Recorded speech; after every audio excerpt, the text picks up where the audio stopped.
What's up, y'all? This is your boy Eddie Jax. Welcome back to the Drop That Podcast.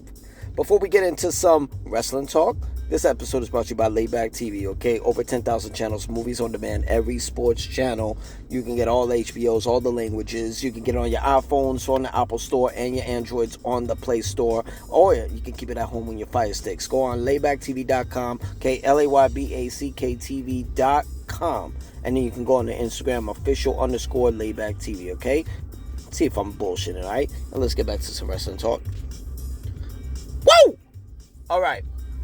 Lot to get out of our chest now with this shit. So, this past SmackDown, right? We had the triple threat match. Tiffany Stratton defending the women's championship against Jade Cargill and Nia Jax. I ain't gonna lie, I really thought Jade was gonna pull this one off. You know what I'm saying? She was queen of the ring. She was getting another shot. So much happened. And the crazy shit is, this match was initially supposed to be at WrestlePalooza. If this is the presentation that we were going to get at WrestlePalooza, thank God you saved me for SmackDown. This was some bullshit. You know what I'm saying? Jay got split open on her eyebrow. You know what I mean? Hope she heals up, you know what I'm saying? You know, she's a beautiful woman. She shouldn't be all bloodied up like that, but hey, she's a worker. She does what she got to do. But then there was a spot, right, where Jade had the cover. Jade had the cover, got kicked by Stratton. She had the cover. Jade had the cover on Nia Jax. Got kicked by Tiffany, and Tiffany went for the cover, and there was a 1, 2, and a pause by the referee. And we could see there was some issue there because Nia was supposed to kick out.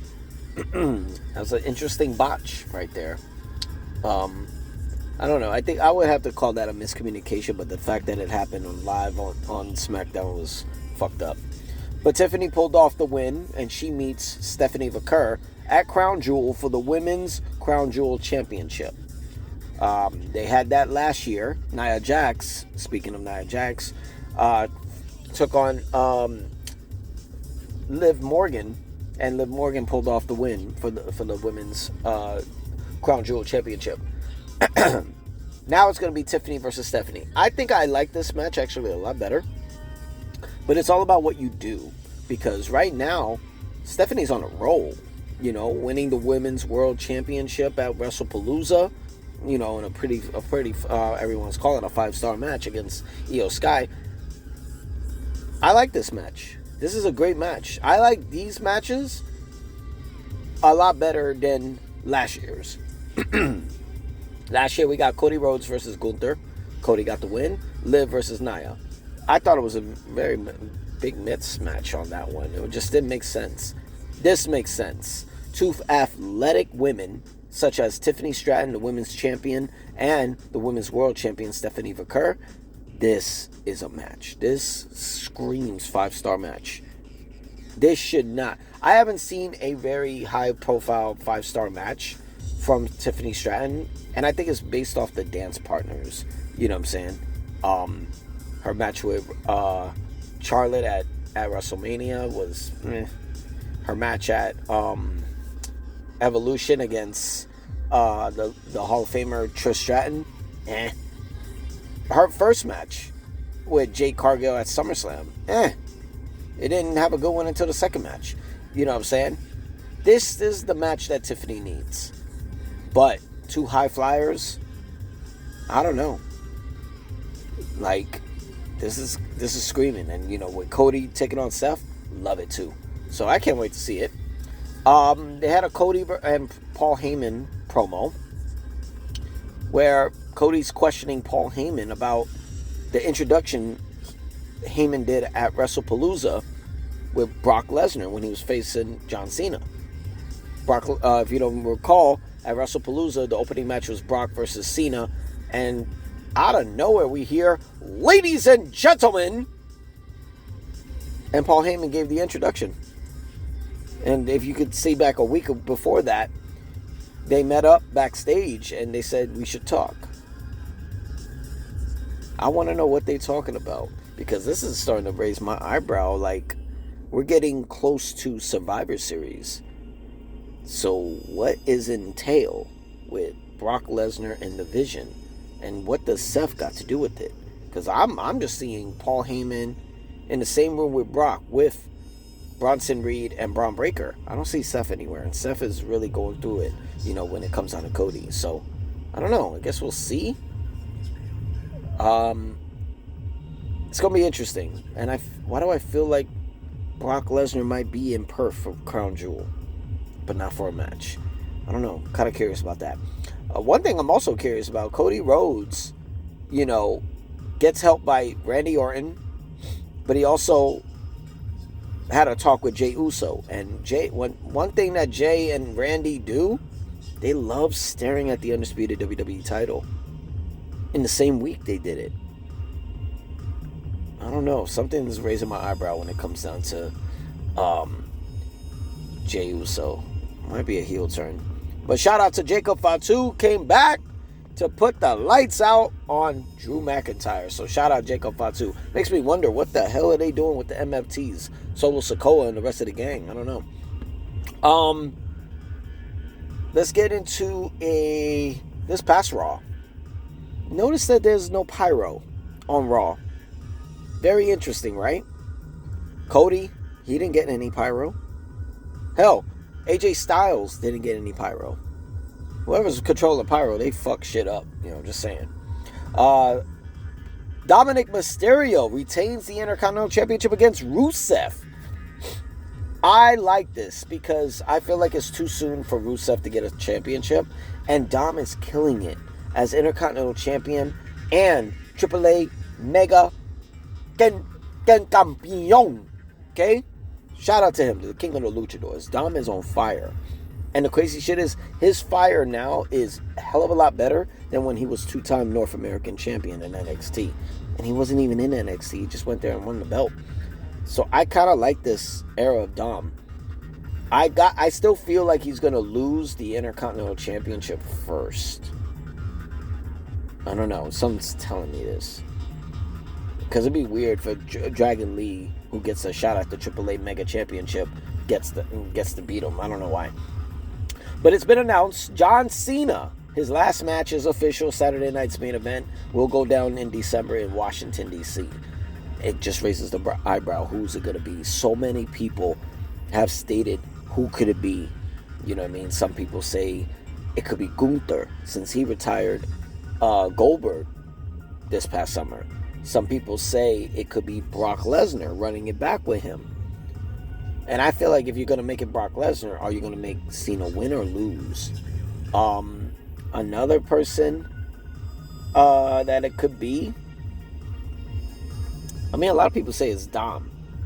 Like, that could be the person that Cena beats on his final match, wins the IC title, becomes a Grand Slam champion, since he's never won the title before.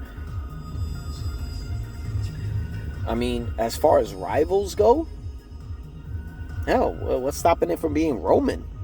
It could be Roman Reigns. It could be Seth Rollins. He's had so many. I mean, people keep bringing up Edge. Edge is busy. Okay? Edge is busy. He's busy. And speaking of busy, he just got cast in The Beekeeper Part 2 with Jason Statham and Dave Bautista. I think it's Dave Bautista. I know it's Jason Statham. No, I'm sorry. Highlander was over there with Dave Bautista. But he's got booked for Beekeeper Part 2. He ain't got no time to be in AEW or WWE. Not to mention him being under contract. He's fine where he is in AEW. I don't know. It's going to be hard. I think it's depending on what happens for Survivor Series. On what they do with him. Because putting him in a War Games match, you jeopardize his final match. Because he could get injured. It's a really gruesome match. So, I don't know. But speaking of Roman Reigns is back. And he came back to whoop that ass on Braun Breaker and Bronson Reed for putting him on a stretcher at Clash in Paris. It looked like they're going to have a collision course, Roman Reigns and Braun Breaker. That's the match. That's a great match. It's just, what do you do with that match? And I feel like that match, Roman and Braun Breaker, that will determine who's winning at War Games. I feel like if Roman beats Braun Breaker and the Vision is on one side of the cage for War Games, I feel like the Vision is going to pull this win off at Survivor Series, but that's just me.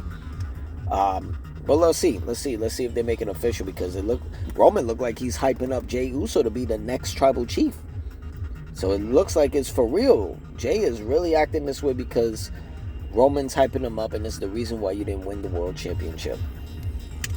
But speaking of Crown Jewel, we got a tag team match that's already scheduled. Kabuki Warriors, Asuka and Kairi Sane, are going to take on Rhea Ripley and Io Sky. That screams great match, but it's all about what you do, because that's going to be in Rhea Ripley's home country of Australia. Last time she was in Perth, she was in the main event against Nia Jax for the women's world title. Killed it. Great entrance, all of that. But before we get out of here, we got some TNA and NXT news, okay? One of the things is they just had a NXT No Mercy. Shout out to Ricky Saints. He became the new NXT champion. Look at that. In the same year, debuted in NXT, became North American champion, and now he has the NXT championship. All the praise that he should have been getting in AEW, he's getting it now in NXT. So shout out to Ricky Saints, man. You deserve it, bro. Here's one person who doesn't deserve this shit. Lola Vice. Now, for what, people who don't know who Lola is, okay? Real name's Valerie Loretta, right? Cuban American from Miami. I've been watching Lola Vice, since she was in Bellator. Okay, I was hoping she was going to get a Bellator championship fight. You know what I mean? She only has one loss when she was in Bellator. She was killing it. You know, she was shaking her ass. The same way she do in NXT, she was doing it in Bellator. So I've been a fan before she even got to WWE. Look at this. Miami. Now, a lot of people don't know this, but Miami, they're Dade County right here. Up above is Fort Lauderdale, which is Broward County. The county above. She's from Dade. She was in NXT No Mercy in Broward County, Fort Lauderdale. Challenging second time in her career for the NXT Women's Championship. And they let her lose? If there was one person that needed to win at No Mercy, it was Lola. I don't get this shit. You give 3 shots to Jordan Grace for the NXT Women's title, and you screw her over. Hopefully there's something good coming out of this. But then you give Lola Vice her second shot at the NXT Women's title, right? In her home state, in the county above, the War Memorial, okay? In the county above where she's from. And you screw her over. And I'm pretty sure it was somebody from TNA, because it led to NXT TNA against each other, which we'll get into that. She lost. You know, whoever booked this, oh man, it's fucked up. Just saying, it's fucked up. My heart goes out to Lola. You know, her family was there too and everything like that. I mean, the last time she challenged for the NXT Women's Championship was against Roxanne Perez. I didn't think she should have won it at the time. You know, so they made the right choice. But this was the moment, bro. And you fucked her over, but whatever. But apparently they're doing TNA versus NXT, and they were going to call it Invasion, but Israel had some issues about that, so they're changing it to Showdown. Which, y'all need to stop, bro. Y'all need to stop. No one gave a fuck when you guys were doing the pay-per-view Invasion back in 2001, okay? Were you thinking about Israel back then? But I get it. You know, you're in business with a lot of different people. So, guess we got to look at it. TNA NXT showdown next week. Shit's going down. I like it. You know what I mean? You got Ricky Saints a part of it. You got Moose. You got Mike Santana. You got Matt Cardona, who got to, show his face on WWE TV. I love it. What else you got? You got Mustafa Ali challenging All Ego Ethan Page for the North American Championship. Long-awaited title shot for him. Love it. Love it. Before we get out of here, right? Masha Slamovich was taken off of TNA TV. She was supposed to challenge Ash by Elegance for the TNA Knockouts World title, but got taken off due to allegations of domestic abuse, which she took accountability of. So shout out to Masha. Took accountability for it. Got a little slammed on Twitter about it, which I don't get it. You know what I mean? Because she's taken off TV. I mean, I get it was because it's a title shot, but you gave second chances, to like Tessa Blanchard. Tessa Blanchard is a hell of a fucking performer. One of my top favorites on TNA. But you gave her a second chance. So you can get Masha. Masha is fucking great. You know what I'm saying? Masha is great. I was following the matches. Masha, was her multi-match rivalry with Jordan Grace. You know what I'm saying? And then Jordan Grace, final match in TNA, she put over Tessa Blanchard. And then you got Masha versus Tessa for the Knockouts title. You guys could get over some shit, man. This sensitive era needs to fucking stop. Nobody's fucking canceled. If you canceled, don't subscribe. Fuck you, okay? I don't give a shit about shit like that. But I hope they can figure it out. Masha Slamovich is an incredible talent. She does great. And I think this would have been great for her to be a part of with TNA versus NXT. I think that would have been a dope situation for Masha. I don't even know why they're not using Tessa. Tessa is, she's an incredible heel. You know what I'm saying? For the Blanchard family and everything, she kills it.